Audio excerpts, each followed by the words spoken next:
വിവാഹമോചിതയായിരിക്കുവാണ് ഹരിത G നായരും editor വിനായകും. 1.5 വർഷമായി ഇരുവരും പിരിഞ്ഞു താമസിക്കുകയാണ്. 2 വർഷത്തെ ദാമ്പത്യ ജീവിതത്തിന് ശേഷമാണ് വേർപിരിയൽ. 2023 നവംബറിലായിരുന്നു ഇരുവരുടെയും വിവാഹം. 15 വർഷത്തെ സൗഹൃദത്തിന് ശേഷം വിവാഹിതരായവർക്ക് പെട്ടെന്ന് എന്ത് സംഭവിച്ചു എന്ന ആശങ്കയിലാണ് ആരാധകരും. മിനി സ്ക്രീനിൽ നായിക ഹരിത നായരും ബാല്യകാല സുഹൃത്തും സിനിമാ രംഗത്തെ എഡിറ്ററുമായ വിനായകുമായുള്ള വിവാഹം ആരാധകരും അന്ന് ആഘോഷമാക്കിയിരുന്നു. ബാല്യകാല സുഹൃത്താണ് വരൻ. വർഷങ്ങളുടെ പരിചയമുണ്ട്. ഇരു കുടുംബങ്ങൾക്കും വർഷങ്ങളുടെ പരിചയമുള്ളതാണ്.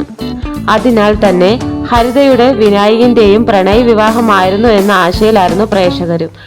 ഇരുവരുടെ പ്രണയ വിവാഹമല്ലെന്നും വീട്ടുകാർ പറഞ്ഞുറപ്പിച്ച ശേഷം നടന്നതാണെന്നും ഹരിത പറഞ്ഞിരുന്നു. 1.5 വർഷത്തോളം വേർപിരിഞ്ഞ് താമസിച്ചതിനു ശേഷമാണ് ഞാനും വിനായകും ഞങ്ങളുടെ വിവാഹ ആരോഗ്യകരവും സമാധാനവുമായ രീതിയിൽ അവസാനിപ്പിച്ചു.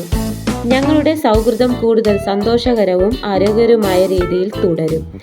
ഞങ്ങൾ ഇപ്പോഴും പരസ്പരം എല്ലാ ആശംസകളും നേരുന്നത് തുടരും. ഈ തീരുമാനത്തിന് പിന്നിലെ കാരണങ്ങൾ വളരെ വ്യക്തിപരമാണ്, താരം പറഞ്ഞു. വീഡിയോ ഇഷ്ടപ്പെട്ടാൽ സബ്സ്ക്രൈബ് ചെയ്യൂ.